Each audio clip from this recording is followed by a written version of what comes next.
Hello and welcome to the first in the series of Masterclass videos for Copperhead. So for those of you that don't know, Copperhead is an analog digital synthesizer plugin for iOS. Now over the years I've had many synthesizers and probably my fondest memories are in the early 80s of the Yamaha CS range. And that's really where Copperhead has its roots, where all the buttons are on display and we've got amazing twiddle power. So what's really amazing about Copperhead is you can think of a sound and you can create it without having to do lots of menu diving. So today I want to go over the basics, the fundamentals of how to program a sound and what each different section of a synthesizer does. I'm going to talk you through the various effects that we can apply, and I'm also going to show you how to create your own presets and be able to back those up. So we're going to start at the heart of every synthesizer, which is the voltage controlled oscillators, and in Copperhead we have two of them. Now in order to create a patch, the first thing we should do is always go to the menu and pick Init Patch, and that ensures that we have a set of defaults to work from. Now at the top of the screen we can see VCO1 and VCO2, and smack in the middle is this oscillator mix. And if that oscillator mix is to the left, we only hear oscillator 1. If the oscillator mix is all the way to the right, we hear oscillator 2, and anywhere else is a mix of the two oscillators. And you can always double tap on a knob to set its default value. So that we can demonstrate one oscillator at a time, I'm going to pan the oscillator mix all the way to the left, so we're only listening to oscillator 1. I'm also going to set the cutoff frequency to full just so that it doesn't colour the mix. Now just for a visual aid, I'm going to go to the menu, I'm going to open window and pick the waveform preview, and that will allow us to see the waveforms generated in real time. Now I'm going to tap the keyboard icon at the bottom here to open up the inbuilt keyboard, and then we're going to step through each of the oscillator 1's waveforms to see how they sound, starting with the first one, which is a sine wave. Now if I play a note on the keyboard, we'll see the waveform in the preview window. Now this is the most basic of waveforms, a sine wave. It contains no harmonics and is useful though for things like lead sounds or for bolstering a bass. Let's move to the saw wave, which is very harsh and is rich in harmonics. Now this is great for strings and pad type sounds. Now if we move to the square wave, you'll hear it's a different kind of timbre, very useful for creating kind of fluty or wooden type sounds. But the really great thing about square waves is we can actually change the pulse width of the square wave, and we can see this visually on the scope here. Now I'm manually changing the pulse width, but if we change the pulse width modulation, we can create some automation on that and it gives a really rich sound. This is especially true if oscillator 1 and 2 are both square waves using different pulse width modulation settings. So let's move on to the next waveform, which is the triangle wave, which is very similar to the sine wave, only a few more harmonics in there, so it cuts through the mix a little bit more. Now the next waveform is the trapezium waveform, and this also uses pulse width modulation. At first glance it looks like a square wave, but as you turn the pulse width you'll see that it morphs from a square wave into a triangle wave. And the great thing about that is that we can use that in collaboration with the pulse width modulation to create some movement there. Now on its own it doesn't create a very interesting sound, but once you start mixing sounds together you can get some really nice effects. So let's look at the next one along, which is the super saw, which is very similar to the saw, only with a bit of a difference. Notice here that the pulse width and pulse width modulation have changed to mix and detune. Now as I play a note it looks like a saw wave, but as I increase the mix you'll see that it's actually various saw waves that get mixed in and we get a really thick, lovely sound. And as I increase the detune, you'll hear it gets a bit crazy.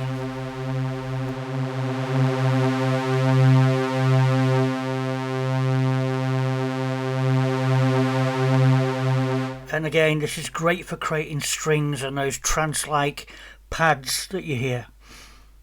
So let's take a look at the last one, which is the user waveform. Now, at first glance, this just looks like a sine wave, but that's because we need to open up the editor. And in here, we can actually generate waves by mixing sine waves together. Now, as you can see, the first fader is turned fully up, and that's the fundamental frequency that you play when we press a note. The other sliders add in harmonics, and I can demonstrate that by pressing these predefined buttons at the top that create saw and square and sine waves. And you can see that we can generate these waves just by various mixes of the fundamental and different harmonics. So you can maneuver these sliders manually, or you can hit the random button and create different types of sound that way.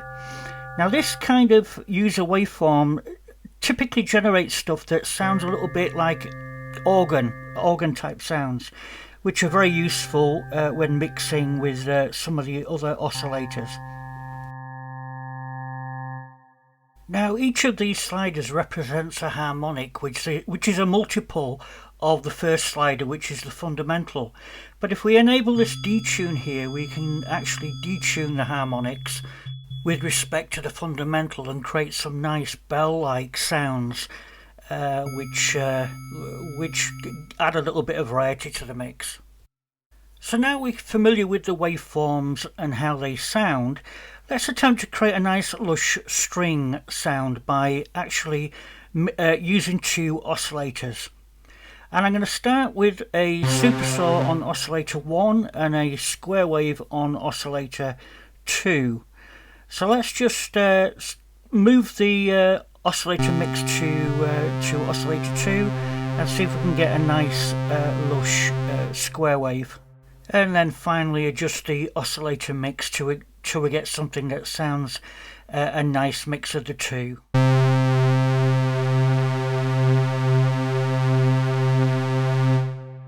So that's quite a nice sound as a single note. Let's try it as a chord.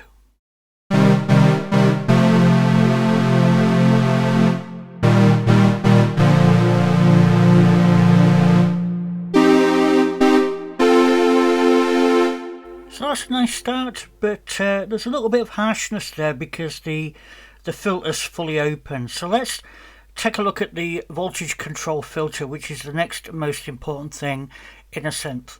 Now, the voltage controlled filter actually determines what frequencies pass through. So in this case, we have a low pass filter selected. If you look at the filter types, we can switch between the various types of filters just by clicking on this filter type, but we're going to stick with low pass because that's the most common form.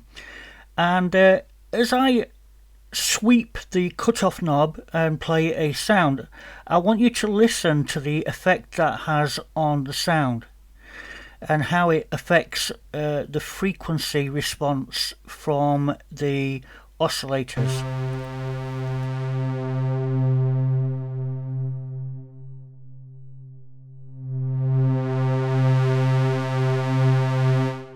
Now let's try increasing the resonance and hear how that sounds.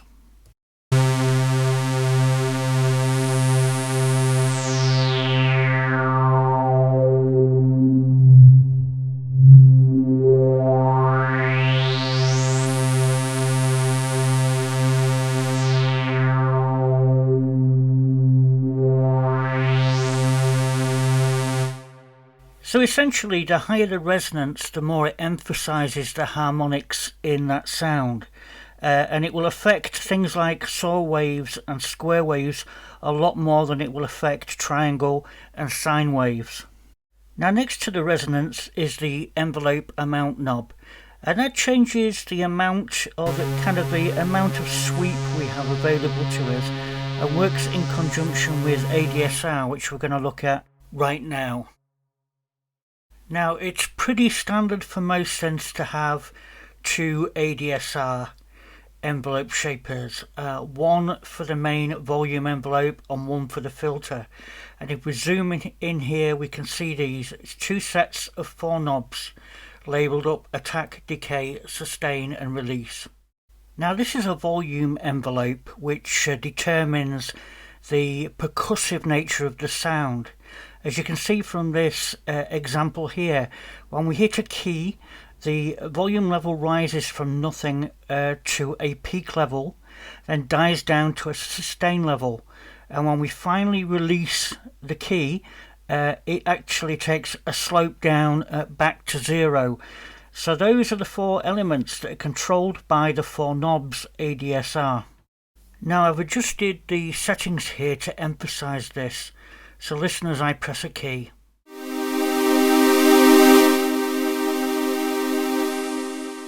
So in this case we had a nice slow attack, quite a quick decay, a sustain level which was below the maximum, and a long release. Now compare that to this sound, which has a short attack and is kind of percussive in nature. We can increase the release time to make it die away a little bit more slowly. So you can see that this combination of 4 knobs can give quite a distinct difference to the sound. So that explains the volume ADSR, but what about the filter ADSR? What does that do?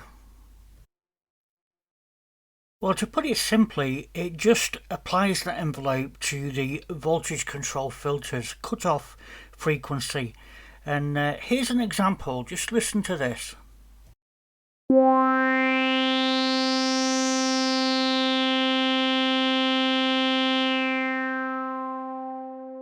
So hopefully you could hear there, it sounded like I was actually manually fiddling with the cutoff knob, but it's actually the filter envelope that is controlling the cutoff as I press a key.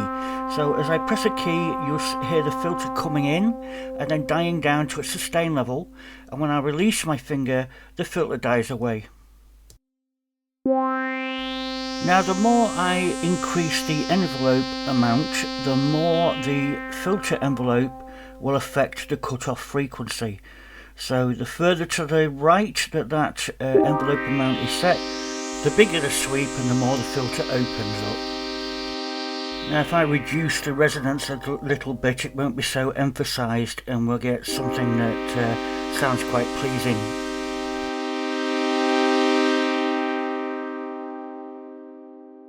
Now, 0 on the envelope amount is 12 o'clock vertical, but if we set up the envelope amount to be to the left of that 0 point, we get an inverse envelope if you listen.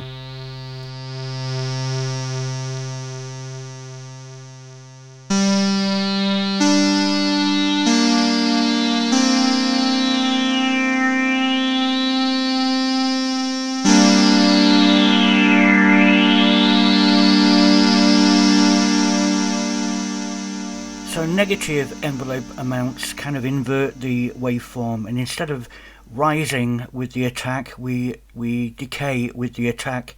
So it's very useful. Now, the only other knob in there I haven't mentioned is the keyboard tracking. Now, since the filter is filtering a cutoff frequency, a set frequency, the keyboard tracking allows us to add additional headroom as we travel up the keyboard, so that a note at the bottom of the keyboard sounds the same as a note at the top. So that's all that really does.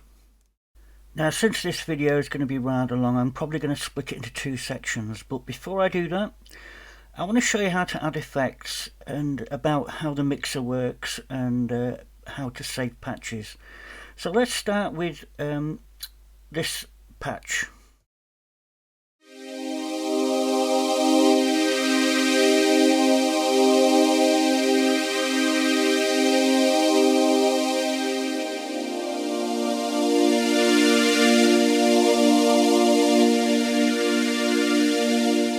Now, as you can hear, especially if you're wearing headphones, there's a lot of movement in this patch. And that's because we had effects applied, and we have a number of effects here. So let's start by turning the effects off and just hear the sound of the raw patch, which still sounds pretty good even without effects.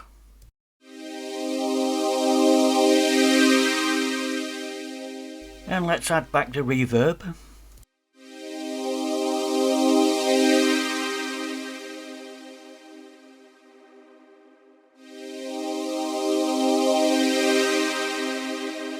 And some nice stereo panning.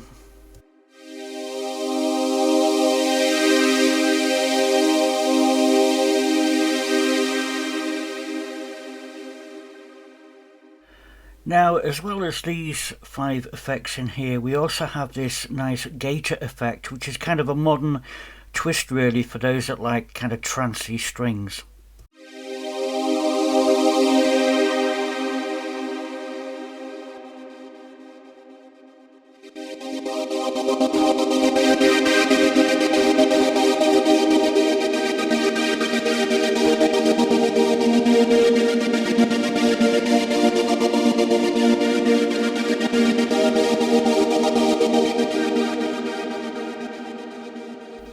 Now, if you notice, the effects there, certainly the delay, was cutting through the little spaces in the gator. And to mitigate that, we can change the order that the effects appear in. So if we press the menu button and go into effect ordering, you can see here that the gate effect is before the reverb, but we can actually drag that gate effect after the reverb. And we get a completely different sound because now the gate is shutting off the reverb completely.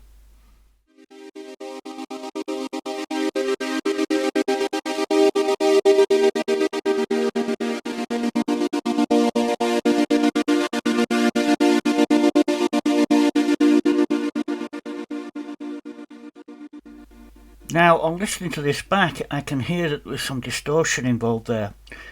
And this is a good time to bring in the mixer and explain how that works. So the synth out knob actually is the volume of the output before effects. And the main out is actually the volume level of the patch, the overall output.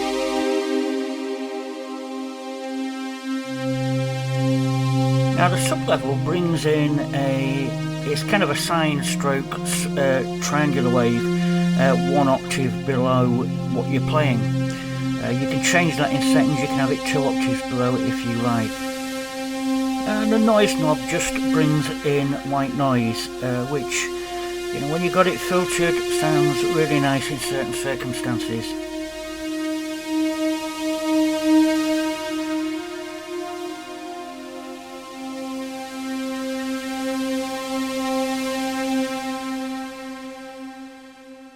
So suppose now we've created something that sounds nice and we want to save that for use later in a project. Well, this is where the patch manager comes in. I'm going to show you now how to save your patches.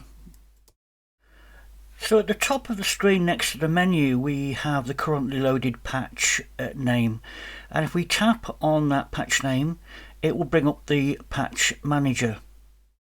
Now patches are organised into banks and groups. So for this example I'm going to create a bank to store my patches, and I'm going to call that bank Paul's Patches. Now each bank has a group or a set of groups like pads, strings, bass and so on. So in this example I'm just going to create a pads group. And now we've created that group, we can hit the save button and give our patch a name. It's already got a name, so I can just hit save. And you can see that the patch is now saved within the pads group in my own bank. Now if we ever come back into the patch manager, you'll see it highlights the currently loaded patch, and it's just a question of picking save to save your changes.